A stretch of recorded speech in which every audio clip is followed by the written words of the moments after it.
All right, I am so stoked for this video because it features some really amazing people who have such great retirement tips that I'm just like, okay, I cannot wait to record this one. So here we are. I want you to cozy up with me as we talk about these 20 retirement tips from real life baby boomers whom I personally know, and shout out to Capitalize who's sponsoring this video. Capitalize can help you roll over an old 401k into an IRA, but more on that later.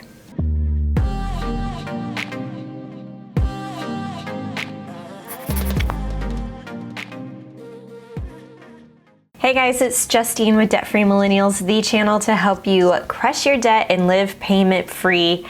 As we are thinking about living that payment-free life and really truly owning our financial path, retirement is part of that conversation. And so I thought, what better way to get advice and tips than to reach out to the baby boomers who are already retired or close to retirement age and ask them, what the heck do us millennials do? So they gave me 20 incredible tips that I think we should just go through. The first thing that I want to start off with is just to give you some background about who these baby boomers are. Now, I chose to keep them anonymous. I asked if they wanted to share who they are or not, but in the end, I think keeping them somewhat anonymous is kind of a good thing. But they had some similarities that I started to recognize. One thing is that they live comfortably, but not lavishly. So they're not in these huge mansions driving really expensive cars.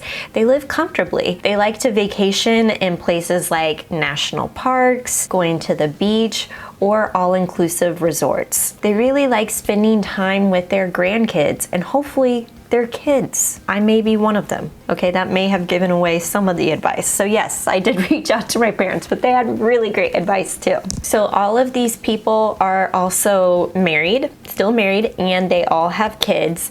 They really enjoy different hobbies and interests, especially now during retirement. They're doing things like swimming, yoga, DIY home improvement projects, sewing, and just being outdoors. I think that was a theme that I saw across everybody that I asked, that they really enjoyed being outdoors, staying active, and spending time with their grandkids and kids. Also, I think it's important to note that none of these baby boomers received an inheritance, and all of them worked their way up throughout their career. And they are also a mix of white collar and blue collar. So I thought that this list from these baby boomers, I think, gives you a very realistic picture of what retirement could look like, because they didn't come from riches, they didn't have inheritance, and they live a very comfortable life without being too luxurious or lavish. And I think that's something that we kind of strive for too. Realistically, while we want to have those lavish things, I think living comfortably is also important. Let's go over number one. Number one, make as much as you can while you're young.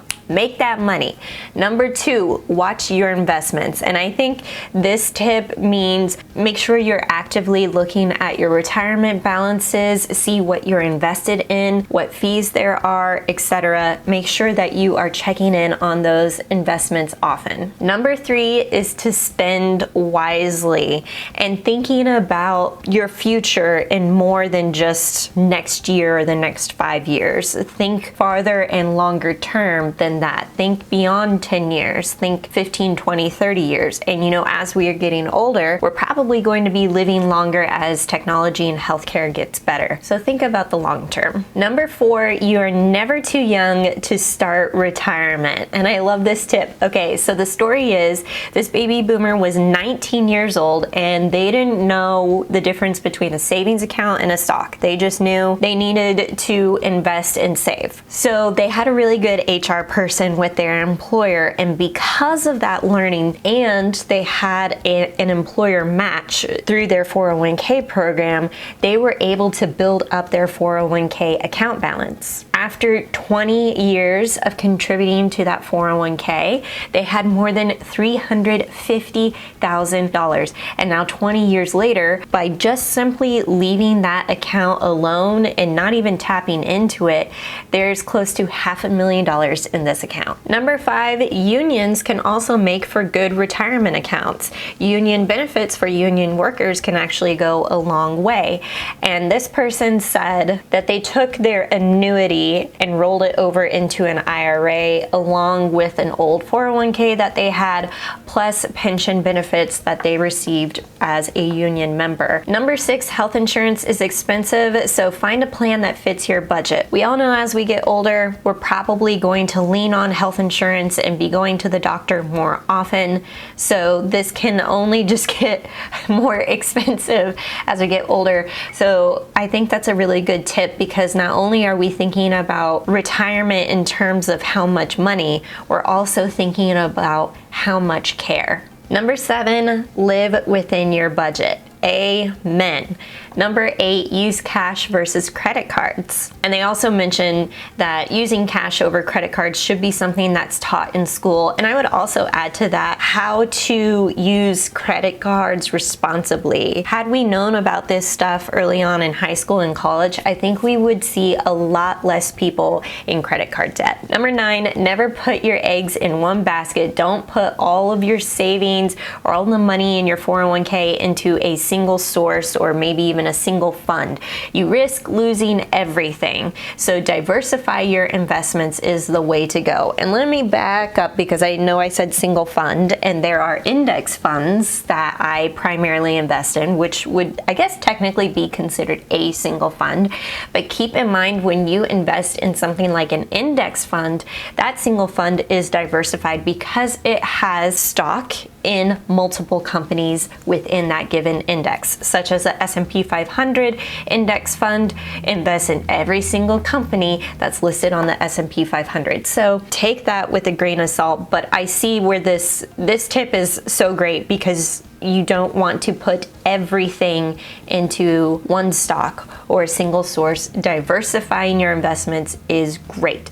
And by the way, if you are thinking about doing that within your 401k, you need to definitely take a look at it and consider rolling your old 401k into an IRA.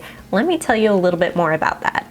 401k rollovers historically have been tedious and intimidating. To say that the process is complicated is an understatement. Think about all the things that you have to do. You have to contact your old provider, sometimes contact the old employer, fill out complicated forms, sometimes even mail a paper check.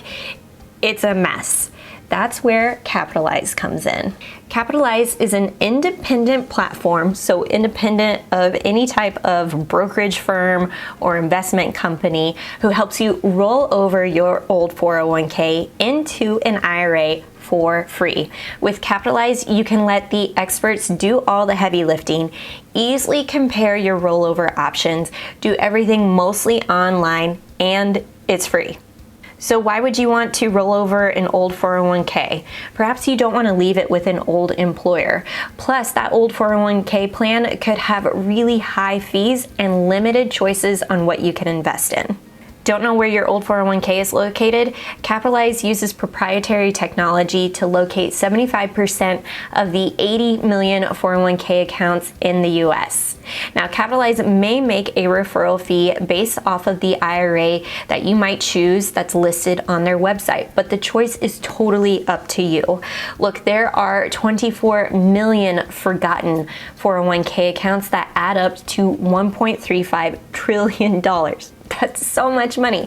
So don't let one of your old 401k accounts be one of those. Sign up for Capitalize for free using the link in the description box below.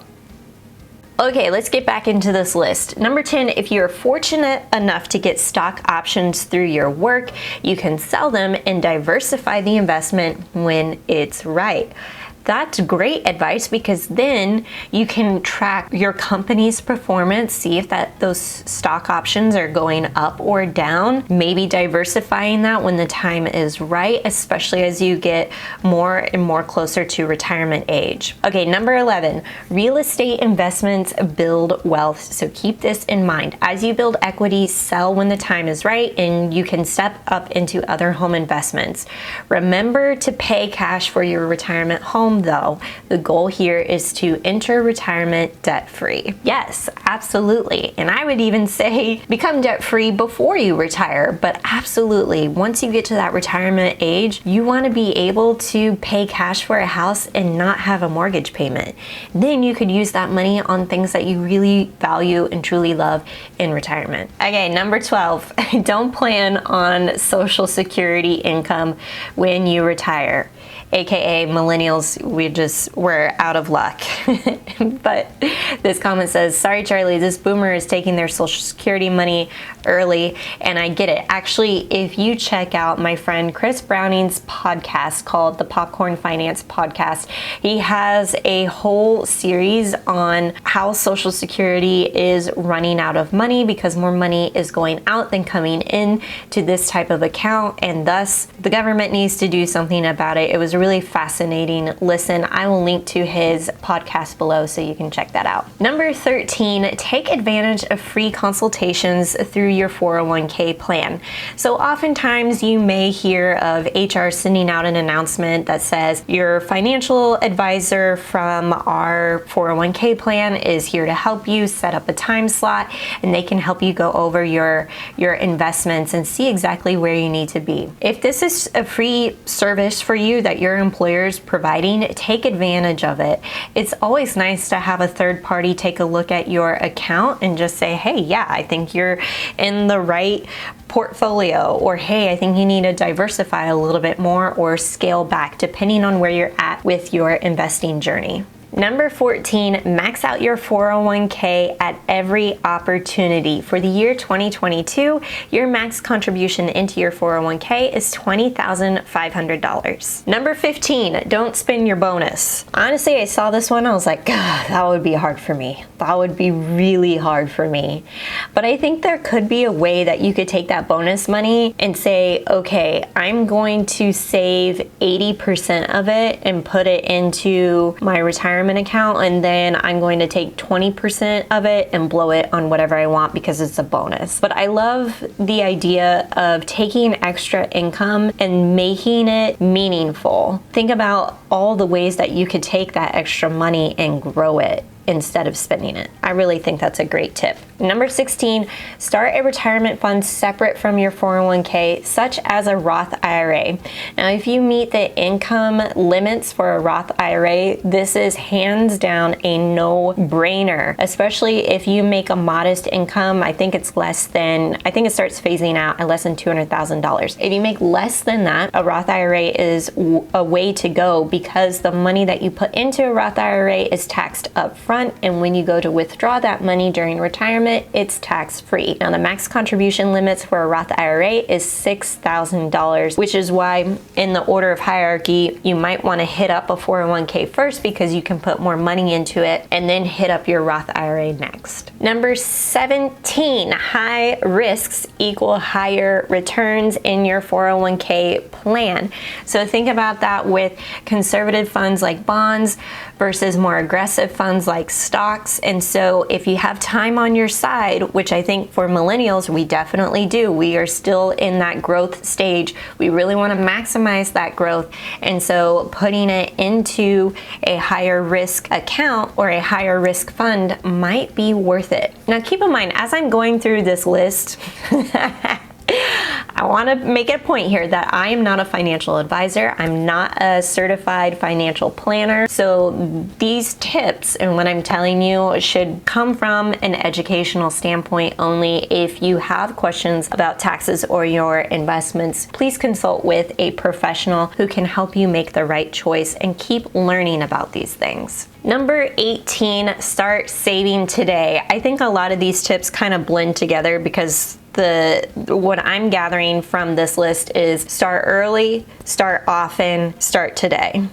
And the example that this baby boomer gave me said, if you save $1,000 a month for 38 years at 4%, I mean, I think we can do better than that, but at 4%, you'll have $1 million. So don't wait till it's too late. Continue to contribute and then build up that contribution amount as you get older. Number 19, always go with a 15-year mortgage. Pretty interesting. And number 20, fire your broker and self-manage your money. What? Okay, I really kind of like this one. So they say Vanguard is good. I'm obsessed with Vanguard, so I'm vibing. Study the market, invest the time in your investment. I love that. Your broker is charging you way more than you think. Ask them to give you the entire dollar amount you paid last year. They will do their best not to provide that number to you. I think that would be a very eye-opening thing if you could commit to that this year to say, okay, how much did I pay you in fees? Can you give me a dollar amount? And I think a lot of times now is they have that listed on your quarterly statements. So if you get statements either emailed to you or in the mail, take a look and see how much you're being charged. And if it's any more than if it's over 1%, you're definitely being overcharged. Vanguard has funds that are 0.04%, and it just makes sense. Okay, guys, that was a top 20 list. Be sure to check out Capitalize, who can help you roll over your old 401k into an IRA. I will leave a link to sign up for free below.